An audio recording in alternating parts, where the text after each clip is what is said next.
in the new Star Wars. I mean, you can't have ever imagined when you left school at 16 that that's what would happen to you, could you? No, no, I didn't know ever where, because it's a funny thing when you want to become an actor, you don't know quite where it's going to go, or, I went to get into drama school, and I put everything into getting there, and then you get there, and you don't know what that's going to be like for 3 years, so. And then when you get out, you don't know where you're going to end up, you know.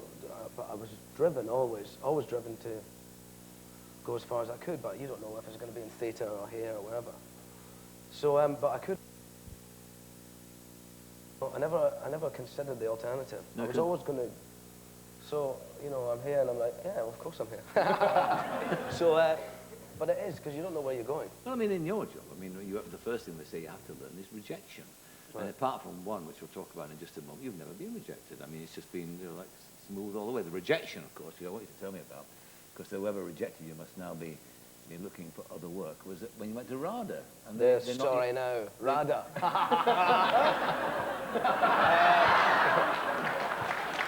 They knocked you back, didn't they? Well, this is the thing, because I was 16, as you say, and I didn't have any money, and I was living in Scotland. I was in a one-year drama course up there, and I came down to audition down in London for drama schools. So my first one was RADA, and they charge you 30 quid or something, you know, and I didn't have any money. And then it's 60 quid for the train or whatever, so you come down, you've spent the better part of 100 quid, and you're skint. And I walked into the room, and there was one guy, but this is great. This is the first time I've got my own back in RADA. So there was one guy behind it, one guy. And surely if you're going to test people, whether they're talented and interesting to become actors or not, maybe you should have a couple of people, maybe 3 or 4. And there was one man sitting behind a desk. I forget his name, unfortunately, because I'd love to mention it right now. But I don't know who he was. And he was sitting there, and I walked in, and I was 17. I was going to be 18 by the time the year started, and I was going to get in, you know. And he went, so you can come and sit and have a chat. And I went, well, surely you'd like to see my speeches first. I had them all under my belt, the Shakespeare and the modern and everything. And he went, no, we'll come and have a sit down and we'll have a wee chat. He went, how old are you? This was 17. He went, oh, well, you've got a good few years auditioning yet. And I went, oh, excuse me, I've just wedged out 100 quid to get down here, you know, and you've written me off already. So that was RADA. And I hope they're very sorry now. But you said there, you used an interesting word when I almost used a more interesting one a minute ago. Yeah. I'm glad you didn't. Yes, thank you. But you use that word driven, and it's a strange word for you're reflecting on being 16 years of age. It's a strange word for a 16-year-old to use in a sense, isn't it? Driven. I mean, what drove you? Well, I don't know. I mean, I was going to be an actor since I was 9. I decided when I was 9. My uncle's an actor called Dennis Lawson. Good actor. A top actor. And so he'd come up to Scotland when I was a kid, you know, and he was an extraordinary character. I was brought up in a small place called Crieff, which is a lovely place, and you should all go there on holiday. However, it was a place that you maybe when you're 16 you want to get out of to go and do other things. And my uncle would come up. There was a lot of Tweedy people in Crieff, you know, a lot of Tweedy farmers and stuff, which is nice. But my uncle would come up in with long hair and a sheepskin waistcoat and beads and no shoes and give people flowers and stuff. And I would go, who's this man? And so he fascinated me. And I guess when I was at that age, 9, you don't know what being an actor is going to, what that will be. But I wanted to be different like him, I think. And so I decided by then. And I went through school and progressively got worse through school as I was just dying to get away and do other things, you know. So I was always driven. I was always going to... I mean, that must have been worrying for you. I mean, your dad was a teacher at the school, and obviously, I mean, your parents had got a kind of academic plot laid out for you. And here you are at 16, saying, I don't want school at all. I mean, the only thing that interested you at school was music, wasn't it? That's right. I had a great love for music and art as well. They don't really let you do that, though. They think you're copping out, which was a shame. Because, you know, when you get to the age where you've got to choose your subjects, I wanted to do art and music, and they were like, no. I was going, why? And they said, well, because that's not very serious, is it? And I was going, no, I'm very serious about it. I'm very serious about art and music. Oh, no, I'm sorry, you've got to do chemistry and maths and, It's foolish, isn't it? Well, it's silly, because basically it just knocked it all in the head for me, and I became less and less interested. But you did learn how to play French horn. I did, yes. And you made your television debut. You've got a clip. I know you've got a clip. Very good clip. This is, you're about to see Ewan McGregor's debut on television, playing the French horn. This is the young lad. There.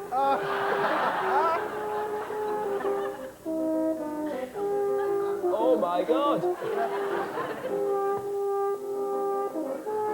I could play though, you see. Very good. A bit. What's that? Finger close up.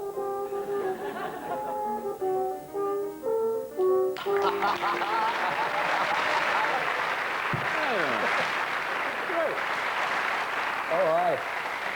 Thank you very much. You've actually got the horn backstage. You want to bring it on? Yeah. Great managed to get his hand out like that. So there you were then. So then, I mean, then you went to drama school, you went to Guildhall, and then you started acting, and then, of course, Trainspotting was the movie that really sort of made it for you. Extraordinary film, extraordinarily powerful film, and a very powerful theme. How did you approach the business of the drug addiction, of being the heroin addict? What kind of research did you do? Well, I mean, it started the day I read the script.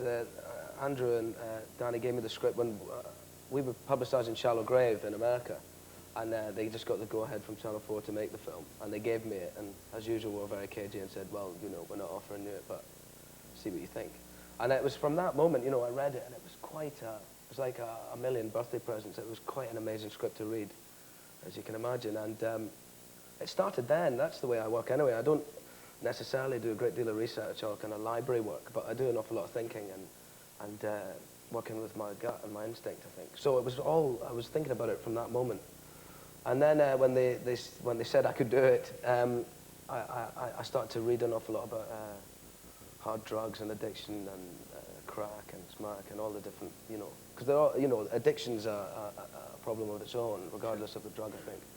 And then we went up to Glasgow and we worked with a group of people called the Carlton Athletic Club, who are all ex-users and who don't use methadone or any substitute drug, but they use each other to help each other off. And they have things like football teams and, you know, a kind of a weekly program.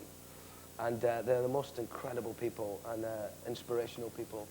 And meeting them was because when I got on the plane, I went out with Danny to Glasgow, I still had a wee element of the glamorous, yes. the heroin addict and the glamour of that. Of course there is none, but even on the plane on the way up, I still had a wee bit of that. Till I met these people and listened to their stories and saw people who had just come off heroin and that immediately disappeared, you know, because there's no place for it. It's a nightmare. It's a nightmare of a drug, and it's a living hell, these people, that they live. But, you know, I'm so proud of the film still, because I think we told the truth. I think we showed it the way it is. And of course, to begin with, there's got to be some upside to it, otherwise why are people doing it? And I think we were quite brave with that. We showed that. But then, of course, it's a very quick downward spiral, you know. That's right. It's fascinating when you're in a job that takes you into that. I mean, the majority of people will know about drug addiction, but not know what it's about. And Right. the marvelous thing about being an actor or doing any job, like being a journalist, we can research it is to find out. And it's That's right. extraordinary sort of stones you lift up and find. Tell me, I mean, now you've got, as I said, you appear to be in every other film that's made at present. Slight exaggeration, but I think there are 4 waiting in the wings, aren't they? There's a few, yeah. There's a lot of British films waiting in the wings, though, in general. Yeah. I mean, it's fantastic at the moment because we're making so many more films than we used to, which is great. Can I ask you a cheeky question? Go on then. Go on. In these 4 movies, how many times do you take your kit off? In these 4 movies. No, because only actually, because in many movies, I mean, I like to get it off. I was watching Billy Connolly on your show the other, you know. Right. He likes it, and so do I. What about Hollywood? I mean, you've been there, you've done that, haven't you? Did you enjoy it, or is that where the future lies for you? Or? Oh, I don't know. I mean, people like no, it's I don't. No, don't be polite. I don't like it so much. I've made one movie there. I made the film with Danny Boyle, Lifeless Ordinary, but we made that in Utah, which is a whole other experience altogether. Yeah. But LA, I don't know. I had a good time making a film there because that's all it's about, that town. It's only for making movies. Yeah. And there's nothing else there. And I think to stay there, you'd just dry up because there's nothing. I mean, in London, we've got so much stuff around us. There's art, there's music, there's theatre, there's beautiful buildings and great people around the place. But in LA, there's only the movie industry, it seems. And, you know, big jeeps and big roads. Well, that's what they've got. Well, we haven't, of course, the movie industry. Well, we're doing We're doing all right. I mean, you're you're a one-man version of it. But I mean, there's talk about the movie industry. We've had this talk before in Britain about the revival, and of course nothing's happened. I mean, are we ever going to be able to sort of not match Hollywood, but at least compete properly? I mean, we make little movies now, and then some become very successful, as Trainspotting, Shallow Grave, or whatever. Yeah. But we don't make the substantial diet of the. We make terribly good movies. We do make good movies. No, we do. Because we've got good writers and good actors. It depends how you compare it. I mean, I think there's a great many good independent small movies come out of America. I'm more interested in making movies like that. That's my point. Than making the big. I don't want to name any names. You don't want to do Titanic, or you don't want to do Independence Day. You don't want to do any of those things. I don't want to do Independence Day. That's for sure. No. But I don't know. We've got really good writers, I think, here. We've got incredible facilities in Britain. All the studios are brilliant. Great, the best technicians in the world, and we make really, really good movies. Now they're not going to make $400 million, but then they're not going to cost $400 million either. You think there's something obscene about costing that much? I think there is, yeah. It's very difficult. I have this argument with my wife this summer a bit about, because what do you say if a movie costs $250 million? I immediately go, that's disgusting. You can feed Africa, and it's appalling, and it is. But then the next thing is, well, it made its money back, and that money's ploughed back into the movie industry in America.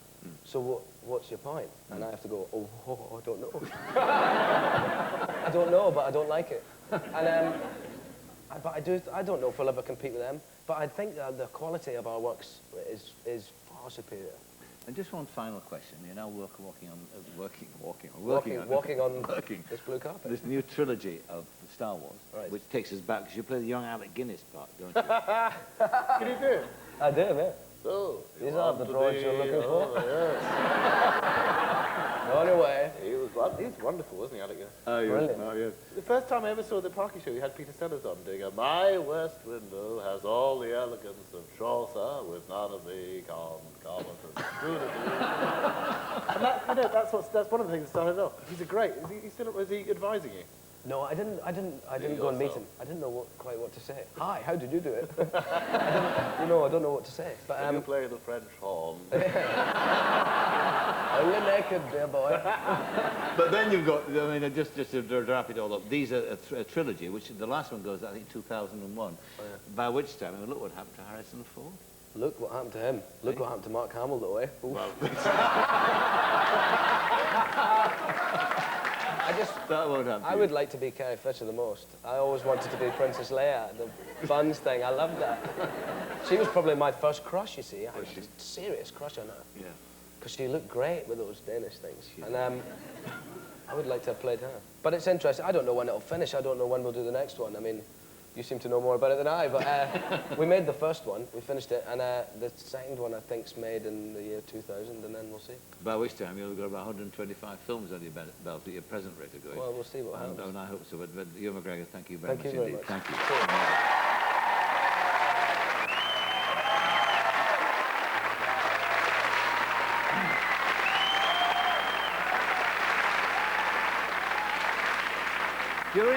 During the first half of this decade, the pop group Take That was the pop sensation. One writer observed that apart from selling millions of records, the group reduced its screaming girly fans to puddles of damp adolescent veneration. Both here, be quiet, Mrs. and in America. My final guest tonight was part of that group. His liking for the high life didn't fit the image, so he left. At 22, it seemed he was finished, but he fought back, cleaned himself up, and started a career as a solo artist, successfully too. His new album is just about to go double platinum. Here, singing Angels, is Robbie Williams.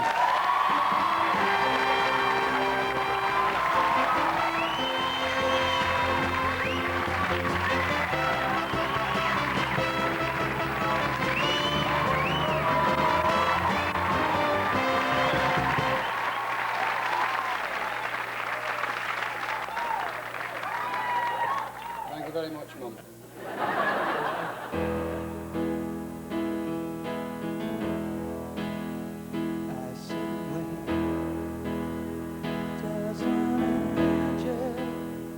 Contemplate my fate.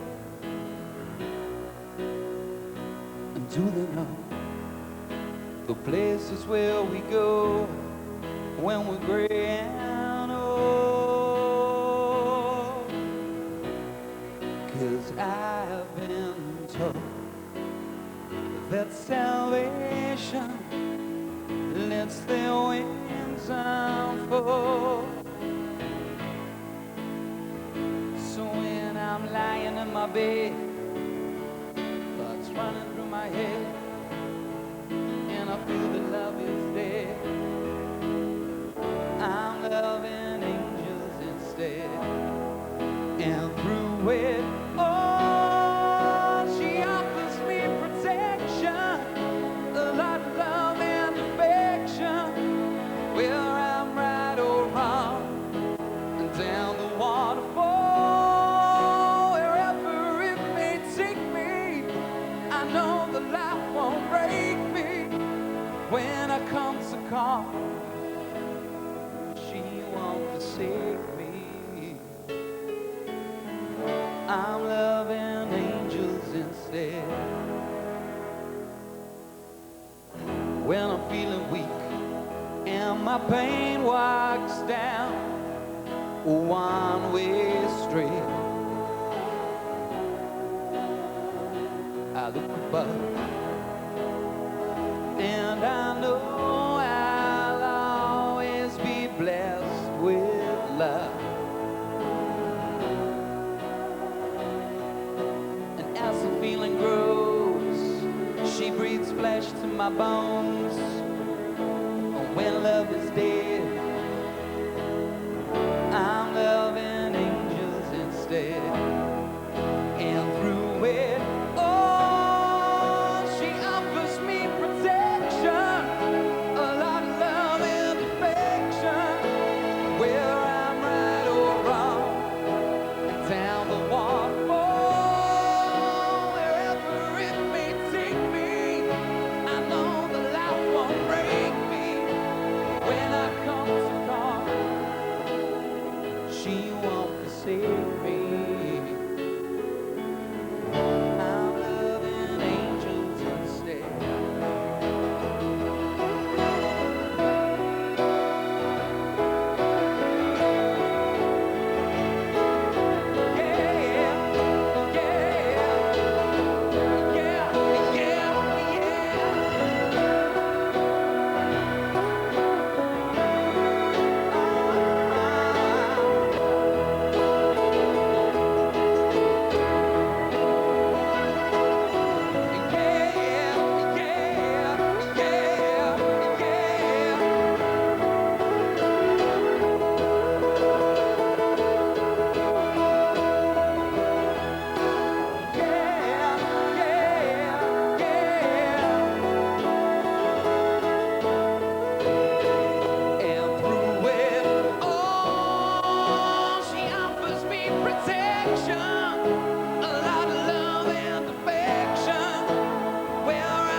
Forsake me.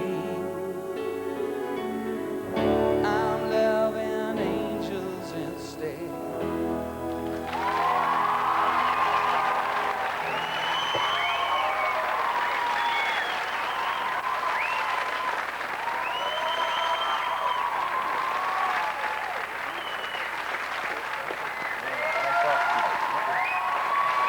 Thank you. Delighted, double platinum. I'm sorry I've got to do this. What? Mum, Parky. Parky. She's got this thing, right? She's got this video player that you can take photos off. It's a laser thing. So just one sec. Can we get this on? Because if we just get a still.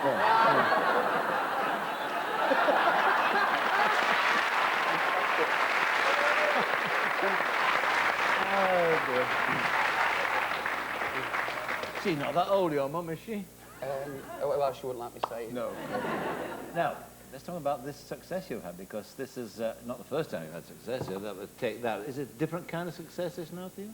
Yeah, it means a great deal more to me now, you know. It's quite funny I got my platinum disc, and then I'm getting a double platinum disc now. And What's that mean, double platinum? it means I'm very famous. It means you have me on your show. Yeah, double platinum thing. And somebody said to me today, where are you take that disc? You know, I said, they're in the loft. And I haven't unpackaged them, you know, they're still up there collecting dust. I'm going to get them out now. But I used to think when, like, quadruple thing, you know, way. I used to do that on shows like this, and these quizzes a prize.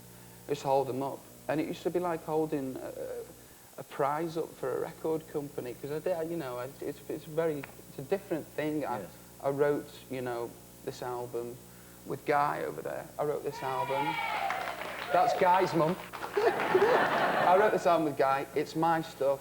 People like what I'm saying, you know, and people can relate to the song Angels, and it's fantastic. And also, it's been played at hatches, matches, and dispatches an awful lot. Births, weddings, and funerals, and that's great. You've got them all there, haven't you? Yeah, got them all. Got the lot. Yeah. But, I mean, was there a time after, in that period between you leaving Take That and starting your solo career, was there a point of despair where you thought, I'm never going to get this together again? No. Wasn't there? No, not really. No. I sort of lost the plot for a bit. That was great. For about a year, I just went out and didn't come back. I went out New Year's Eve.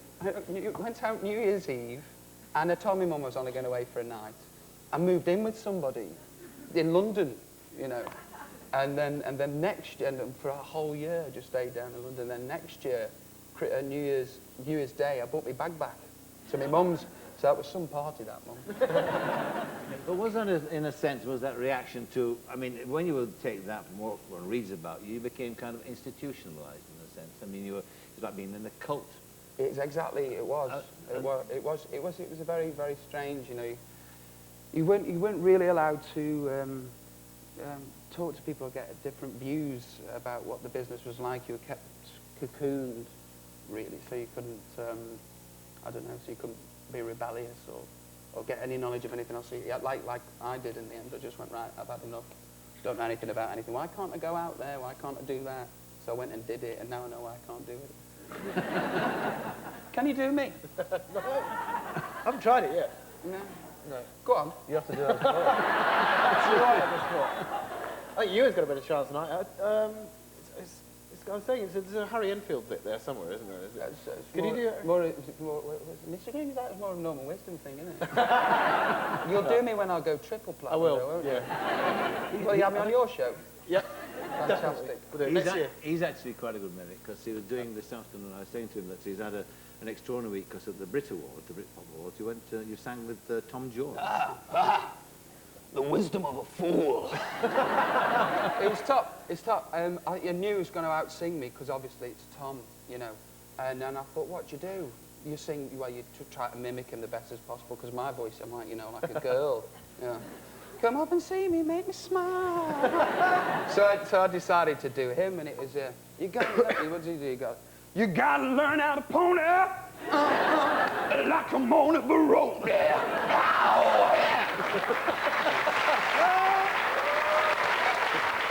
Very good. Now he's lasted, old Tom and he's both He's boys. fantastic. Yeah. You know, it's like working with an old pro, working with Tom. Yeah. It's very good the way you've kept your, just a slight hint of a smile there. Remember when he did that song, what's the song Kiss that he did with The Art of Noise? I think I better dance now. It's great. There's a line in it that goes, the original line when Prince sang it was, women not girls, they rule my world. It's women not girls. And he sang, women and girls. And they said, stop. It's women not girls. He said, I don't want to leave half of them out. Fantastic. True. Have you actually, talking about movies there with you, have you ever had a chance of a film career? It's funny I was mentioning this story to you. Is this true? Am I making this up? Can you remember that story I told you? Was it a woman? I better tell you. I can't remember the story. I knew. Sorry. Tell your mum. I was in this. I was in a bar with my friend Max Beasley, and I've been out all day, and I'd had a few jars, and this really posh lady came up to me, and she said, excuse me, which one of you is Robbie Williams? And I've been out all day, I'd had it all day, and I said, oh, it's him. And so she said, we're doing this film about some Scottish drug takers. I'm doing one of your impressions now. We're doing this film about some Scottish drug takers, and we would be interested in casting you for a part. Like that. Oh, I said, oh. So I'm Robbie Williams, I'm sorry. Fancy that. And she said, why are you effing me about?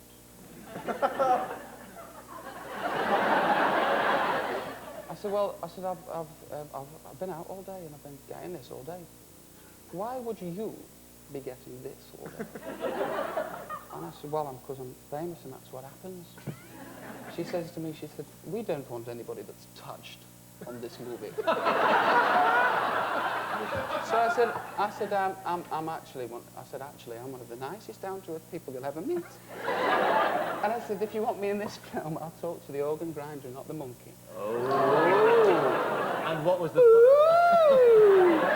and what was the part? It was one. No, I don't think it was his. I think it was another one. But I should imagine it wasn't mine. No. Sorry, loves. No. What again? I mean, the other thing too about you, which is interesting. Again, like you, at 16, you took off, left home, and again, like you, did you always know what you wanted to be? No, not really. I wanted to be an actor. Started acting when I was 8. Do you? Yeah, I do. I still do actually. And I did a lot of theatre stuff. And basically, my mum wanted me to go to college and to university, and I didn't get any qualifications. And I knew that, you know, she was going to go mad at me. So I auditioned for everything that I could. And one of these things was a script called Take That, and off we went. It didn't just happen just like that, though, did it, with Take That? No, it was about 3 years. What were you doing in those 3 years? I mean, I like loads of gay clubs and stuff. We started off we did gay clubs for 2 years. Yeah. It's fantastic. I didn't know that sort of thing happened. What was it like, though? What was it like to stand in front of 20,000 people, or probably more? Because I can't imagine, all actors want to be rock stars, and all rock stars would like to be actors, I think. Because I'd love to know what that was like. Get the buzz. Well, 25,000 people. It was when we did a gig in Chelmsford, and it was like 40,000, and it was just too big. It's just too big. You don't, you know, there's that many people. There's no one there, you know. Right. And unfortunately, at that gig as well, there was like 100 people at the front getting crushed. So we're up downstairs singing "A Million Love Songs Later," and there's people getting purple down in the pit, you know, which is not a good sight. What about the girls? I mean, what about that kind of? What about that kind of veneration as I call it, production? Damp veneration, puddles of damp. I mean, what's it like to stand there and have all those girls sort of lusting after you? It's all right. It's all right. It's all right. I just wish they'd listen now. we used to do when we used to do like Wembley and the NEC and stuff, and we used to be singing all. You couldn't hear anybody. You couldn't hear us actually sing, and it was great. Sang off key all the time, and nobody knew. Yeah. Well, I think nobody knew. Did anybody find out? Could get away with anything really, because it was just they couldn't hear us. Yes. And what about that thing that you talked about, though, the manipulation? I mean, how much were you controlled? How much were you not your own person? What was the worst aspect of that? Well, actually, I was happy enough going along with it for a time being, because it was very easy. You know, you just turned up and like a robot and just went and did the thing, and it was really easy. But eventually, you want to do something for yourself, you know. And I was very young when I got in. I was 15, and I really didn't know what I was getting myself into, as you do. You don't when you're 15, do you? But yeah, I just had to leave and to do something for myself, which I'm doing now, and I'm loving it, loving every minute of it. And in that intervening time that you kind of talked about there and joked about, but I mean, was it serious? I mean, did you get heavily into drugs and things like that, or was it just a sort of a 12-month rebellion, basically, to get out of your system?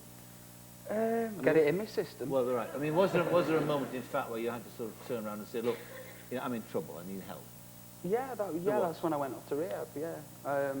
Basically, I didn't know how to stop drinking. I know it sounds really weird, but just didn't know how to stop drinking for a time. And I couldn't do my work, you know, and I wanted to be here now, talking to you, singing Angels, having it go double platinum, and it wasn't going to happen. If I looked the way I did and, you know, talked the way I did and presented myself in the fashion that I did, so I had to go away and get help, you know. And fortunately I did, and, you know, here I am. And you had therapy? Yeah, lots of therapy. Would you like to talk now? No, no, no.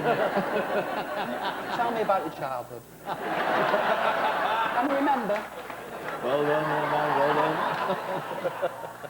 Rory's had therapy, haven't you, Rory? Yeah, bits and pieces, I think, over the last 2 or 3 years. And it's funny because sometimes they analyse everything, like you come in the door a different way and go, why did you open the door that way? And you're like, I was just in a hurry. No, but there's a reason for you being in a hurry. Yeah. So, look, can we just have a conversation? But the greatest thing that a guy ever said to me, he said, I said, well, I am a bit of a chameleon. He said, well, you shouldn't be sitting on a patchwork quilt. And that was really, it's absolutely trying to do everything at the same time. Where's that joke about how many psychiatrists does it take to change a light bulb? How many? One. The light bulb's got to want to change. Very Very. I'm annoyed you touched his knee. I always wanted to do that. Go touch your knee. Can I just... No, but the funny thing was... No, it was... I'm so jealous that you touched his knee. Would you like a message to your mum as well? You? Oh, yeah, hello. Oh, my fans increase, yeah. Okay, well, sadly, that's the end of our show. You know, in all the years I've done a show, it's the first time when I said, this is the end of the show, they've gone, oh. Normally say, thank God for that. I thought we were going to go on forever. But we're not going to let them go, though. No. We're going to carry on for a few hours. Well, I don't want to let you guys. You've actually been very, very splendid guests. I've really enjoyed talking to all of you tonight. And Thank you. Robbie Williams, thank you very much indeed. Cheers. Robbie Williams.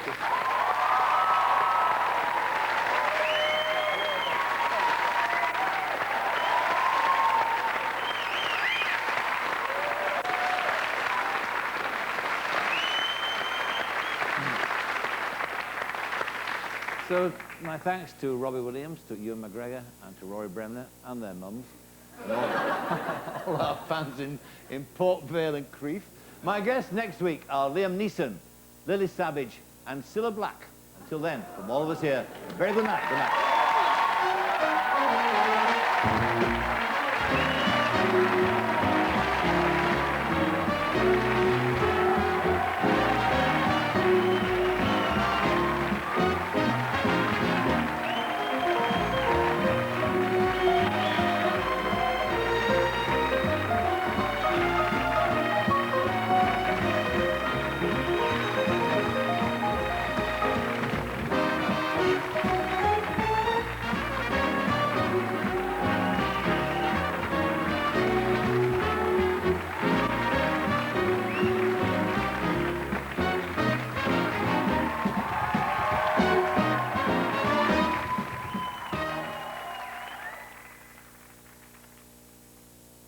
My earliest memory of the BBC was in 1956, and I was playing a small part in The Corners Green. I think I was on for about 2 seconds. I always remember the smell of the corridors, the smell of the 50s. I was paid £30. Radio was much more incisive, much more direct. I remember one poignant moment when Tommy Handley was one of the great comedians at the time. It was a Sunday afternoon. This very BBC voice came on and said, Mr. Thomas Handley, comedian, died this afternoon. Very powerful. I love the recording days. That's what I always liked about the BBC. It was a very fast, disciplined process. You had to beat the clock. You had to be very precise in what you were doing. You know, it certainly helped me to become a movie actor. And I like comedy. I like fast, swift comedy. My favorite BBC program was Only Fools and Horses, one of the best programs on television. And I love comedy.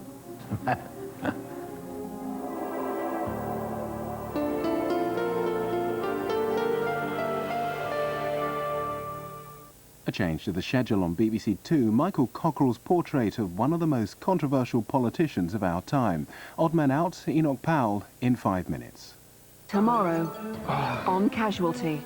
You know, chef, since 8 o'clock this morning. That's your job. Charlie's thinking about Baz.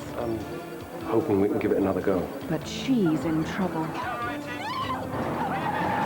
Dear for you! I said shut up! Casualty. Tomorrow at 8:10 on BBC One.